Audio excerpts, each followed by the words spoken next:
Hello everyone! One night in early 2016, 3 dangerous inmates at a high-security jail in Orange County, California, carried out a brazen escape. They even kidnapped an elderly taxi driver as a hostage, dragging him into a heart-pounding flight that lasted 8 days and nights. The incident shook all of California with movie-like, dramatic details from footage capturing the escape to a strange relationship that developed between one fugitive and his own hostage. So how did 3 inmates outsmart such a strict security system? What happened after they got out? And what became of the innocent taxi driver?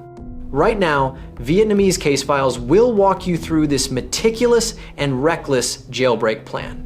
We also want to note that everything in today's video was researched and compiled by our team from multiple sources. If there are any inaccuracies or details that need correction, please leave a comment below so we can update and revise them. And before we get into the details, don't forget to like, subscribe, and turn on notifications so you won't miss other gripping cases on Vietnamese Case Files. Thank you for your support. On the evening of January 22nd, 2016, correctional officers at the Orange County Central Jail conducted a routine head count but noticed an alarming discrepancy. After recounting several times, they were stunned to realize that 3 inmates had vanished from the housing unit. An immediate alarm was issued. The entire facility was locked down and searched in an emergency sweep. The cell area the 3 men escaped from was inside the jail's most secure section. There, inmates were housed together in a large shared cell.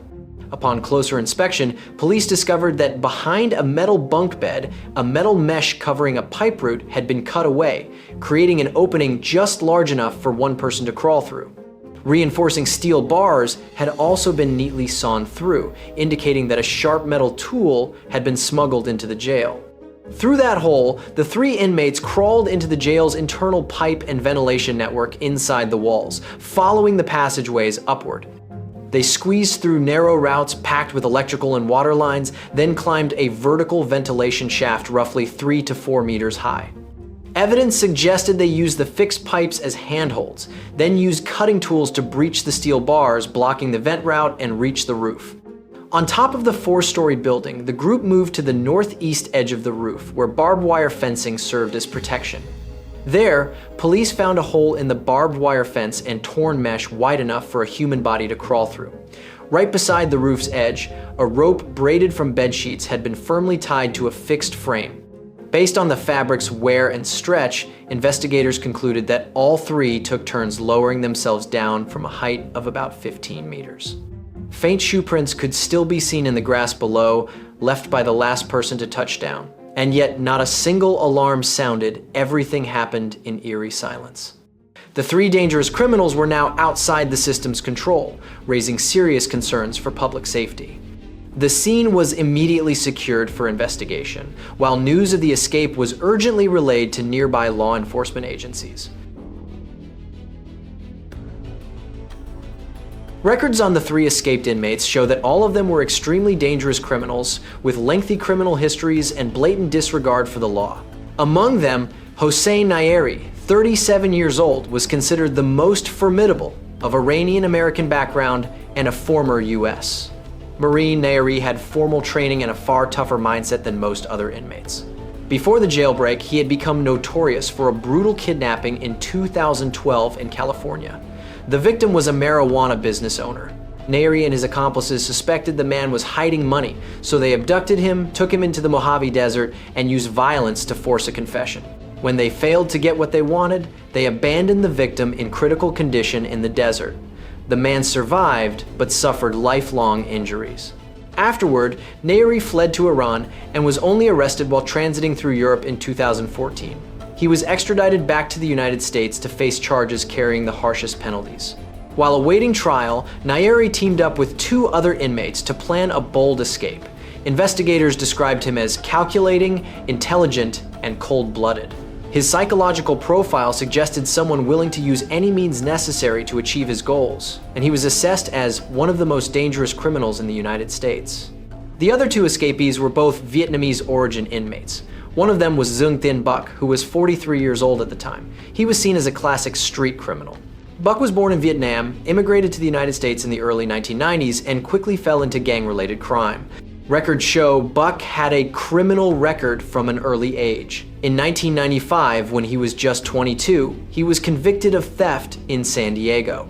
In the years that followed, Buck was repeatedly arrested and imprisoned for drug possession and trafficking, illegal weapons possession, and resisting police. He struggled with severe addiction and was believed to have certain mild mental health disorders. Buck had 2 sons but was divorced, and his relationship with his family had fractured because of his criminal lifestyle. The most recent case that landed him in Orange County Jail was a shooting in November 2015. At that time, Buck was accused of shooting a man in the chest in Santa Ana after an argument and then fleeing. The victim survived. Investigators said Buck had ties to a Vietnamese gang in the Little Saigon area, so they believed he could easily get support from associates while on the run. Of the 3 fugitives, Buck was the second oldest and the most seasoned in the criminal underworld, yet behind that hardened exterior, he also had a different, hidden side. People who knew him said he longed for family affection, but was rejected by his own relatives. A close friend said Buck once broke down in tears after his family cut him off. He even called a friend older sister and begged to accompany her to his mother's death anniversary ceremony, just so someone would stand beside him, hoping his mother would see that someone still cared about him. The youngest member of the group was Jonathan Thieu, only 20 years old at the time. He was an American citizen of Vietnamese background and was believed to be a junior member of a notorious Asian gang in Orange County. Despite his young age, Thieu had already been involved in gang violence. At 16, he was accused of taking part in a drive-by shooting outside a billiards hall in Garden Grove on March 20th, 2011. The incident left a 19-year-old dead and another person injured. Thieu was arrested and went to trial in 2013, but the jury could not reach a verdict, so the case had to be retried. In early 2016, when he escaped with Naeri and Buck, Thieu was awaiting his second trial on charges of murder and attempted murder. Relatives also said that before he slid deeper into crime, Thieu had been a fairly good student, but after falling in with the wrong crowd, he gradually went off the rails. In the family, Thieu was the youngest son and was heavily doted on by his parents. He had never been far from his family's protection, so his detention and then his escape devastated his parents and older sister. As soon as the alarm sounded, a massive manhunt was launched. California authorities immediately issued a statewide warrant and offered a reward of up to 200,000 USD for any information leading to the fugitives' capture. In Orange County's history, there had never been an escape so serious that officials offered such a large reward. The hunt for the 3 fugitives officially began, drawing nationwide media attention across the United States. The first investigative push focused inside the jail to determine how the inmates managed to escape. Police questioned corrections officers and cellmates and combed through every corner of the housing unit to reconstruct how the plan had been prepared. Early findings suggested the group had spent months planning, secretly stockpiling tools over a long period to cut through multiple layers of reinforced metal. That led investigators to suspect outside assistance. That suspicion was quickly confirmed when, less than a week later, police arrested Win Ba Luc, a longtime associate of Dung Tien Buck. Luc was accused of supplying escape tools to the inmates. According to investigators, he had secretly passed Buck a bag containing metal hacksaw blades, bolt cutters, and even high-quality industrial rope, giving the group what they needed to carry out the bold plan. Another name that drew public attention was Nushafaran Ravagi, 44 years old, an English teacher at the facility. She was suspected of having a romantic relationship with Hossein Naeri and of providing Google Earth printouts of the jail's roof layout, helping the inmates plan their escape. On January 28, 2016, Ravagi was arrested on suspicion of aiding the escape. However, after questioning, investigators determined there was insufficient evidence to charge her, and she was released shortly afterward. Meanwhile, the manhunt on the ground grew increasingly intense. The task force believed the 3 fugitives might have left Orange County, but were likely still hiding within Southern California's Vietnamese community. Police quickly swept through Little Saigon, focusing on places Buck and Thieu had frequented. Within days, 5 people linked to Vietnamese gangs were arrested on suspicion of providing assistance or having information about the jailbreak. SWAT teams raided multiple locations, from pho restaurants and nail salons to low-cost motels around Westminster and Garden Grove, but the fugitives were still nowhere to be found. As the search stalled, police unexpectedly learned of a letter mailed to Jonathan Tiu's family, postmarked from the Garden Grove area. The letter was written in Vietnamese, with vague wording that made investigators believe Teo might be hiding nearby. Immediately, the search pivoted hard toward Garden Grove. Only later did authorities learn the letter had been sent by Jonathan Teo from elsewhere, a deliberate misdirection to throw investigators off. The tactic worked, wasting valuable time while the fugitives gained a safer window to move. At the same time, the media and the public swarmed the case. Local TV stations ran constant updates, and the faces and backgrounds of the three escapees flooded newspapers. Jonathan Teo's family also appeared on television, crying as they begged him to surrender. But as the manhunt remained at its peak, early on the morning of January 29, 2016, police received a call from Dung Tien Buc saying he wanted to turn himself in. Officers responded and arrested him without resistance. The striking part was that Buc was not alone. With him at a garage belonging to an acquaintance in Santa Ana was an elderly Vietnamese man who looked exhausted. Ma Hoang Long, 71 years old, a freelance taxi driver who had been held hostage by the fugitives throughout their escape. From Buck's initial statement, the group's escape route began to come into focus. After leaving the jail, they abducted Ma Hoang Long and forced him to drive them all the way to Northern California. This revelation completely shifted the direction of the investigation. Based on Buck's account, police immediately expanded the search statewide, refocusing on cities in the north. Sure enough, just one day later, a major lead surfaced in San Francisco. On the morning of January 30th, 2016, a homeless man in Golden Gate Park noticed a suspicious white van parked near a McDonald's. It looked very similar to the vehicle police had shown in televised alerts. Seeing two Asian men lingering around the van, the homeless man quickly flagged down a nearby patrol car to report it. San Francisco police responded immediately. The man inside the van was subdued. He was Jonathan Teo, the youngest inmate in the escape group. The other man, Hossein Nairi, took off running, but after only a few blocks, officers caught up, tackled him, and arrested him. Searching the van, police found items used for disguises, mobile phones, ammunition, and a sheet of paper listing tasks to be done. One note mentioned making up a story about the driver to conceal the kidnapping. Based on the ammunition box in the van and online searches for firearms found on the phones, police believed the group had possessed a weapon, though no gun was located at that time. And so, just 8 days after the jailbreak, all three inmates were captured again, bringing to an end what was considered the most intense manhunt in Orange County history. During the investigation, officers discovered that the seized phones contained key data search histories, self-recorded videos, and group photos helping reconstruct the escape in detail. In particular, a 15-minute video filmed by Hossein Nairi after the escape caused a stir when it was made public. In the video, Nairi casually recounts each step of the breakout with smug confidence, even adding music from Mission Impossible to dramatize the journey. The footage shows the escapees leisurely smoking, eating, and strolling along Santa Cruz Beach while police across the state were urgently searching for them. The video became clear proof of their contempt for the law and of their desire to turn a criminal flight into a self-congratulatory adventure. All of this material was later collected as evidence for court proceedings. According to statements from the three inmates, the idea to escape began with Dung Tien Buc, who feared his upcoming sentence would be too severe. Hossein Nairi immediately showed interest and quickly drew up the detailed plan, while Jonathan Teo was essentially swept along. For months, the trio secretly prepared. Buck used outside contacts to smuggle tools into the facility, hacksaw blades, a folding knife, rope, and bolt cutters disguised as items brought during visits. Meanwhile, Nairi leveraged his close relationship with the English teacher Nushafaran Ravagi to obtain images of the jail's layout from Google Earth and to learn patrol routines and blind spots in the camera system. When he discovered a gap of nearly 12 hours between the morning and evening head counts, he saw it as a golden opportunity to act.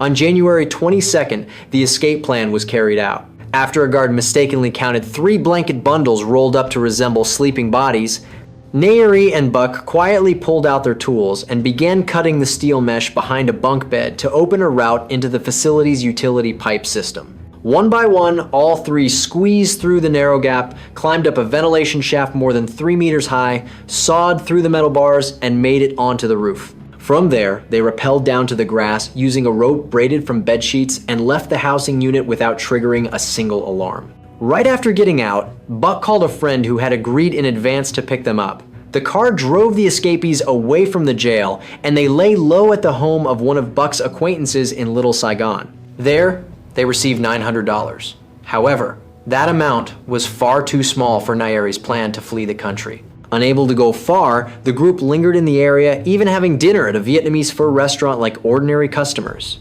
Realizing that carjacking would draw attention, they decided to look for a private taxi driven by a Vietnamese person, someone they believed would be easier to control. Buck called Mr. Ma Hoang Long, an elderly Vietnamese taxi driver, and arranged a pickup in Garden Grove. After moving through several locations, the group suddenly pulled out a gun, subdued him, stole his vehicle, and took Mr. Long hostage. They forced him to rent a room at the Flamingo Inn Motel in Rosemead as a hideout, then held him there overnight.